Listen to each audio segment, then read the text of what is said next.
हर school में एक ऐसी लड़की होती है जो सबको अपनी बात मनवाने पर मजबूर कर देती है। एक ऐसी लड़की जो सिर्फ बोलने से नहीं बल्कि अपनी प्रेजेंस से भी डर पैदा करती है। इस स्कूल में वो लड़की थी, नूर। नूर अपने लॉकर के सामने खड़ी है। उसके आसपास उसकी दो बेस्ट फ्रेंड्स लीना और सना खड़ी हैं। तीनों स्टाइलिश और कॉन्फिडेंट लग रही हैं। हर लड़की की तरह नहीं, ये तीनों स्कूल की मेन गर्ल्स हैं। नूर की आंखों में एक अजीब सी एरोगेंस है। उसकी हर हरकत बता रही है कि ये स्कूल उसकी टेरिटरी है। सना हल्की हल्की हंसी के साथ कहती है, आज कौन सा तरीका यूज़ करना है मारिया को तंग करने का। लीना मजाक उड़ाते हुए, शायद आज उसके नए कपड़ों का मजाक उड़ाएंगे। ओ वेट, उसके पास नए कपड़े होते ही कहाँ हैं। तीनों हंसने लगती हैं। नूर अपने बालों को सीधा करती है और लॉकर्स की तरफ देखती है, जहाँ दूरी पर मारिया अपने लॉकर से बुक्स निकाल रही है। नूर ठंडा मुस्कुराती है। आज बस उसको याद दिलाना है कि ये स्कूल मेरी जगह है। नूर चलती है। हर लड़का लड़की उसके रास्ते से हट जाते हैं। मारिया जो अपनी बुक्स लॉकर में रख रही होती है, एक अजीब सी टेंशन महसूस कर रही थी। उसका दिल तेज धड़क रहा होता है। फिर एक आवाज़ उसके सामने आती है। नूर, सॉफ्ट लेकिन टीजिंग टोन में, क्या चल रहा है मारिया। मारिया रुक जाती है। उसकी आंखों में हल्का सा डर है। नूर धीरे से मुस्कुराती है, जैसे किसी खिलौने से खेल रही हो। मारिया धीरे से कहती है, कुछ नहीं।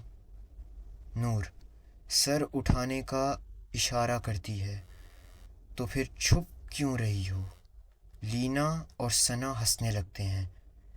मारिया कुछ कहना चाहती है, लेकिन फिर चुप हो जाती है। नूर उसकी तरफ झुकती है। नूर आहिस्ता, तुम जितना चुप रहोगी ना, उतना ही मज़ा आएगा। नूर और उसकी फ्रेंड्स हंसती हैं और चली जाती हैं। मारिया बेचैनी महसूस करती है। उसकी उंगलियां थोड़ी थोड़ी कांप रही होती हैं। उसका दिल कहता है कि भाग जाए, लेकिन फिर उसे याद आता है कि वो अकेली नहीं है। रात का वक्त मारिया अपने कमरे में बैठी होती है। एक वीक सी रोशनी उसके चेहरे पर पड़ रही होती है। उसका चेहरा उदास है। हाथ से अपनी नोटबुक को ट्रेस कर रही होती है, लेकिन उसके अंदर एक अजीब सी खालिश थी। मैडम व्रेथ की आवाज़ उसके अंदर गूंजती है, नूर, नूर, नूर। हल्की सी हंसी के साथ वो आवाज़ सुनाई देती है, जैसे हवाओं के साथ कोई खेल रहा हो। मारिया धीरे से कहती है, मुझे अकेला छोड़ दो। हवा और तेज चलती है। कमरे की रोशनी हल्की सी तमन्ने लगती है। फिर एक बारिश की बूंद खिड़की से तरकती है और एक सर्द आवाज़ जैसे कब्रिस्तान से आई हो उसके कान में गुनगुनाती है, नूर की हिम्मत कैसे हुई। मारिया की आंखों में एक अजीब सी चमक आती है। वो एक पल के लिए चुप रहती है। उसके दिमाग में नूर की आवाज़ गूंज रही होती है, तुम जितना चुप रहोगी ना, उतना ही मज़ा आएगा। मारिया धीरे से उठती है। वो मिरर के सामने जाती है। उसकी आंसू की रफ्तार तेज़ होती है।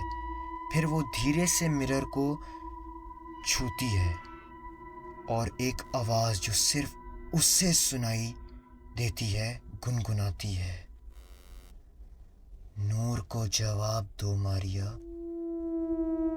मिरर के अंदर से एक अजीब सी तस्वीर उभरने लगती है। मैडम व्रेथ का एक हल्का सा साया दिखाई देता है।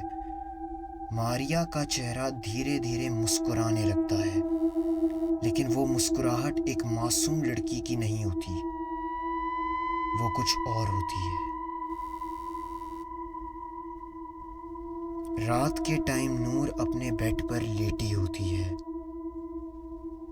उसके हाथ में फ़ोन होता है, वो स्क्रॉल कर रही होती है, लेकिन फिर वो अचानक उसके कमरे की लाइट्स थोड़ी धीमी हो जाती हैं।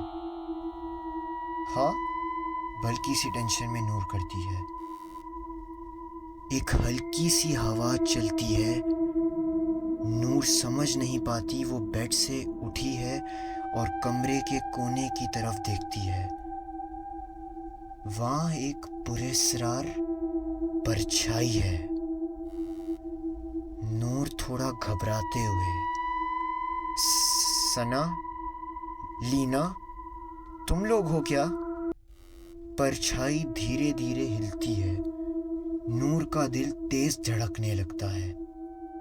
वो अपनी फ़ोन की फ्लैशलाइट ऑन करती है, लेकिन जैसी ही रोशनी उस परछाई तक जाती है, कुछ भी नहीं होता।